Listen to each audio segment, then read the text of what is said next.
स्वागत है सभी लोगों का मेरे चैनल में। आज मैं आपके लिए जो है संधि नया टॉपिक लेकर आया हूँ।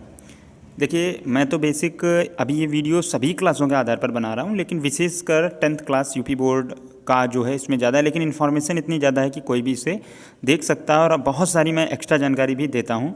तो सभी के लिए महत्वपूर्ण है, टीटी, सीटेट और अन्य जो बच्चे तैयारी कर रहे हैं उनके लिए भी जो है बहुत महत्वपूर्ण है। तो आज हम लोगों का टॉपिक है संधि। अब संधि से पहले तो देखिए, सिलेबस में 10th क्लास में तो सिर्फ यड़ संधि बची हुई है। कौन सी है आपके पास? केवल यड़ है और बाकी आपके सिलेबस से ये हटा दी गई है। इस समय वर्तमान में कोविड-19 की प्रकोप की वजह से सिलेबस जब कम किया गया 30% तो हटा दिया गया। अब हम लोग संधि में सबसे पहले बात करते हैं कि संधि है क्या और ये कितने प्रकार की हैं, और इसके बाद उनका जो है संधियों के फिर सूत्र होते हैं। जैसे यड़ संधि का एकोएलच, तो अब एकोएलच का मतलब क्या होता है, इससे परिभाषा कैसे बनाई जाती है, ठीक है, इनके सूत्रों के प्रकार वगैरह जो हैं। देखिए, मैं आपको एक झलक दिखा देता हूँ। ये इस तरीके से वर्णमाला, संस्कृत की वर्णमाला कैसी होती है, ठीक है, ये सब कुछ, और वर्ण कितने हैं, कौन से हैं, ये सब आपको मैं जानकारी इस वीडियो में दूंगा, स्किप मत कीजिए। फिर उसके बाद मैं यड़ संधि आपको अच्छे से डिटेल में बताता हूँ, तो बने रहें वीडियो में। आइए शुरू करते हैं। सबसे पहले हम लोग क्या है कि देखिए, ये तो आप जान गए कि पाठ्यक्रम में 10वीं में इस समय सिर्फ यड़ है। संधि की अगर परिभाषा बात करें तो हम लोग ये जानते हैं कि दो शब्द होंगे, उनको मिला देंगे और उनके वर्णों का या स्वरों का लोप करने से एक नए शब्द का निर्माण कर देते हैं, लेकिन दोनों शब्दों का एक अर्थ अपना अलग अलग ही रहता है, ठीक है। निकटवर्ती दो वर्णों के मेल से जो विकार होता है उसे हम क्या कहते हैं? संधि कहते हैं। जैसे विद्या, धन, आलय, तो विद्या को ग्रहण करने का स्थान क्या हो गया? विद्यालय, ठीक है ना। ठीक इस प्रकार संधि के प्रकार तो स्वर संधि, व्यंजन संधि और विसर्ग संधि, ये तीन मुख्य आपको होती हैं। अब स्वर संधियों में भी बहुत सारे प्रकार हो गए और व्यंजन में भी। तो ये जो आपको यड़ वगैरह पढ़ना है ये आपके स्वर संधि में ही आता है, ठीक है। अब स्वर में अंतर क्या है? जब जहाँ स्वरों का विलोपन होगा, गायब होंगे, जुड़ेंगे, नए बनेंगे, वहाँ पर क्या हो जाएगा आपका? स्वर संधि। जैसे आ और आ ये स्वर ही तो हैं, व्यंजन थोड़ी ना है। और जहाँ पर व्यंजन का होगा, जहाँ व्यंजन के साथ व्यंजन जुड़कर कोई नए चीज़ का निर्माण करेगा, या व्यंजन स्वर के साथ जुड़कर कोई नया विकार उत्पन्न करेगा, वहाँ पर क्या होगा आपका? ठीक है, जो है व्यंजन संधि होगी। विसर्ग में, विसर्ग ये दो बिंदी वाले को विसर्ग कहते हैं। तो विसर्ग के बाद कोई भी व्यंजन आए या स्वर आए तो वहाँ पर जो विकार उत्पन्न होगा उसे हम क्या कहेंगे? आपका विसर्ग संधि कहेंगे। जैसे मना धन रथ, तो मनोरथ हो गया, ठीक है। अब इसके बाद आता है आपकी यड़ संधि, ठीक है। तो अब देखिए, यड़ संधि से पहले जरा हम लोग ये कन्फर्म कर लेते हैं कि संस्कृत में जो वर्णमाला होती है, तो संस्कृत की वर्णमाला थोड़ा अलग तरह की होती है हिंदी से। तो जैसे आपकी इसमें देखिए, इसमें आप स्पष्ट रूप से देख सकते हो कि जो वर्णमाला है, इतने अक्षर तो ये मूल स्वर कहलाते हैं, आ, ई, उ, ऋषि और ला। ए, ओ, ए और संयुक्त स्वर कहलाते हैं। इसके बाद ये काकारा की जो पूरी लाइनें होती हैं 5, तो इनको स्पर्श व्यंजन कहा जाता है। क्या कहा जाता है? स्पर्श व्यंजन। तो का अब इस उच्चारण के आधार पर और भी इनके अंदर क्लासिफिकेशन होता है। इसे कंठ वर्ग कहते हैं क्योंकि ये गले से ही निकाली जाती है। ये तालु वर्ग हो गया, टा मूर्धन्य हो गया, ता आपका दंत हो गया, पाफा ओष्ठ हो गया, ठीक है ना। तो ये 25 जो हैं वो हैं स्पर्श, और कहाँ कहाँ से कौन से निकलते हैं वो आपको मैंने तरीका बता दिया। अब इसके बाद इनके जो बाद ये अंतस्थ स्वर होते हैं, या, वारा, ला, और ऊष्म, इनको बोलने में ऊष्मा निकलती है। तो शा, खा, सा, कहीं कहीं इसको खा पढ़ते हैं कुछ लोग सा, खा ही पुरानी में बुकों में उच्चारण सही है, शा, खा, शा, है ना, और हा, ठीक। और विसर्ग का चिन्ह जो होता है, ये ध्यान रखिएगा, ये हा ध्वनि देता है, ठीक है।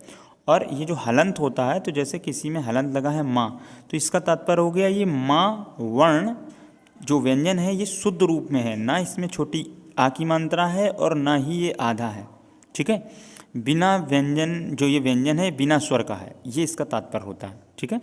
अब कुछ चीज़ें हैं जो और आगे हम लोग समझते हैं क्या, कि ये तो आप समझ गए। अब देखिए, महेश्वर नाम के जो एक ऋषि थे, उन्होंने 14 सूत्रों में से संस्कृत वर्णमाला को इस प्रकार से लिखा है। ये देखिए, 14 सूत्रों में पूरी संस्कृत वर्णमाला को लिख दिया है इन्होंने, ठीक है। तो ये अब आप समझ सकते हैं, इसको देखिए, इसको पढ़िए, क्योंकि फिर वीडियो बहुत लंबा हो जाएगा अगर एक एक चीज़ हम क्लियर करने लगेंगे। अब जरा सूत्रों को समझने की कोशिश करते हैं। जैसे हम लोग, आपने देखा ये यड़ संधि है, और यड़ संधि का जो है सूत्र क्या है? एकोड़च। तो अब एकोड़च को हम कैसे समझेंगे, क्या चीज़ है? तो देखिए, देखिए अब ये सूत्र जो होते हैं, सूत्रों को कैसे समझते हैं, तो जैसे आपके जो है ये सूत्र हैं, जैसे ये इकोड़च लिखा यड़ संधि है, इसका सूत्र क्या है, एक एड़च। तो इकोड़च का तात्पर्य क्या होगा, तो इकोड़च का तात्पर्य होगा आपका, जैसे ये आपके कुछ सूत्रों के पहले से बता दिए गए हैं कि ये होंगे। जैसे अच, अच का मतलब हो गया कि आ से लेके चा से पहले तक जितने भी स्वर आएंगे वो सब क्या आएंगे, अच के अंतर्गत। इक, तो अब इको अड़च लिखा हुआ है तो इक, इक का मतलब हो गया ई ऊ ऋषि और ला। यड़ का मतलब हो गया या वा रा ला हो जाएगा, कब, जब अच आएगा, यानी ये आएंगे, ये तात्पर्य हो गया।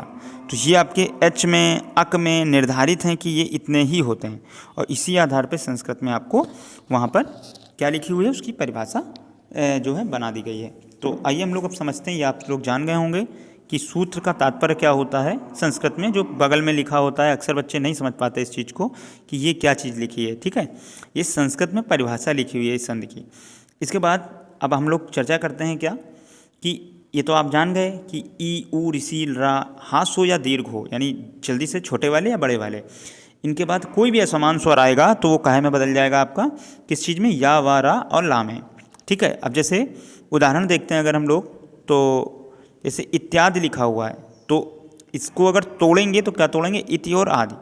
तो संधि विच्छेद भी पेपर में आते हैं करने को, और जो है इसको संयुक्त करने को तो बहुत कम आता है, विच्छेद ही ज़्यादा आता है आपके में। तो आप लिखने का तरीका सीख लीजिए, इस तरीके से आप अगर अच्छे से डिटेल में लिख देते हैं तो अच्छी बात है, नहीं तो बच्चे बस इत्यादि लिख के सामने बराबर का चिन्ह लगा के इति धन आदि लिख देते हैं। तो उसे अच्छे से थोड़ा, क्योंकि आपको 2 या 3 ही करने पड़ेंगे एग्ज़ाम में, तो आप उसको अच्छे से लिख दीजिए कि ई धन आ मिलकर क्या हो गया, या में बदल गया, और जो पीछे मात्रा होती है वही मात्रा उस या में लग जाती है, ठीक है। आ है तो बड़ा, ऊ है तो ऊ, जो भी होगा वो लग जाएगा। ध्यान रहे आगे वाले में ई की मात्रा, छोटे ई की, तो या में बदलेगा, अगर ऊ की मात्रा होगी तो वा में बदल जाएगा। जैसे कि ये मनु और अंतर, तो मनवंतर हो जाएगा, ठीक है। और इसी प्रकार आप और भी अन्य देख सकते हैं, ठीक है। और त्रा होगा अगर ऋषि वाला, तो ऋषि किसमें, रा में बदल जाएगा, और आ की मात्रा उसमें लग जाएगी, ठीक है ना। तो जैसे मात्र और ता, ये भी याद रखिएगा, जिसमें ये ई ऊ और रा और ला और ऋषि आएगा तो वो शब्द आपके क्या हो जाएंगे, वो आपके आधे हो जाएंगे, इस बात का भी ध्यान रहे, ठीक है। जैसे मध्वरी, तो मध्वरी हो जाएगा, ठीक है। और अगर आपको ये दे दिए जाएँ तो इनकी आप उल्टा भी पहचान सीख जो है उदाहरण हैं, और इसी तरीके से आप जो है इनको और सीख सकते हैं। देखिए मैं आपको ढेर सारे उदाहरण आपको दे रहा हूँ, ये हैं, इन्हें सीखें और जानें। जैसे बहुत सारे, अब जैसे प्रतिधन एक, तो प्रत्येक हो जाएगा ना, क्योंकि ई बन जाएगा आपका या में, और ता हो जाएगा आधा, और ये पीछे ए है तो ए की मात्रा ही या में लगेगी, तो इस तरीके से क्या हो जाएगा, प्रत्येक हो जाएगा आपका, ठीक है ना। तो अतिधन अधिक, तो अत्यधिक हो जाएगा, ठीक है। यदि धन अपि, तो यद्यपि हो जाएगा, ठीक है। इस तरीके से आप बहुत सारे बना सकते हैं। मनु धन अंतर, तो मनंतर हो जाएगा। गुरु धन आदेश, तो गुरुआ आदेश हो जाएगा, ठीक है। तो इनको आप अभ्यास कीजिए, लिखिए, और एक बार प्रयास कीजिए कि क्या आप इनको तोड़ पा रहे हैं। अगर तोड़ पा रहे हैं तो इसका मतलब आपको यड़ संधि अच्छे से आ गई है, ठीक है। इसके बाद यड़ सिलेबस में आपके सिर्फ तो यड़ ही है, लेकिन फिर भी अन्य मैं आपको वृद्धि भी हल्की सी बता देता हूँ कि वृद्धि में क्या है। आपको वृद्धि में जब आ, ये शुरुआत वाला जो शब्द होगा उसके अंत में यदि क्या आ जाए, आ जाए, ठीक है। ये आ की तो मात्रा है ही छोटी, और उसके बाद यदि छोटा ए या ए आता है तो वो बड़े में ही बदल जाता है, यानी ए में ही परिवर्तित हो जाएगा। किस में परिवर्तित हो जाएगा, ए में ही परिवर्तित हो जाएगा। और अगर ओ और औ आता है तो वो औ में परिवर्तित हो जाएगा, ठीक है। ये एक पहचान है इनकी। जैसे इसमें देख सकते हो आप, तव धन ओजहा, तो तव ओजा हो जाएगा, क्या हो जाएगा आपका, ये किस में बदल जाएगा आपका, ये आपका कन्वर्ट हो जाएगा तवजा में, ठीक है। इसी तरीके से अगर हम लोग चर्चा करें ओ वाले की, तो महाधन ओजा, तो माहोजा हो जाएगा, ठीक है। बस इसमें इसके अलावा कुछ नहीं है। ये अन्य बच्चों के लिए सीखने के लिए है कि आप बच्चे सीख सकते हैं आसानी से, और ढेर सारे उदाहरण हैं।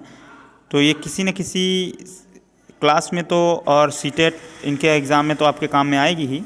यदा धन है वो, तो कितने सारे एग्जाम्पल हैं आपके, इनका अभ्यास कर लेंगे तो आप उसके एग्ज़ाम में छूटेगा नहीं, ये गारंटी मेरी है। ठीक है। बालिका धन ऐसा तो क्या हो जाएगा, बालकौसा, है ना। अब ए है और आ है तो ये मिलके क्या बन जाएगा, आई की मात्रा बन जाएगी तो बालिका ऐसा हो जाएगा, ठीक है ना। जल धन ओघा तो जलौघा हो जाएगा, ठीक है। तो ये इस तरीके से आपके बहुत सारे उदाहरण हैं। यड़ में ही आपको मैंने बहुत सारे उदाहरण दिखाए और वृद्धि में भी दिखाए। अब इसके बाद इस वीडियो में इतना ही रखते हैं, फिर नेक्स्ट आपको मैं अगला टॉपिक शब्द रूप कराऊंगा।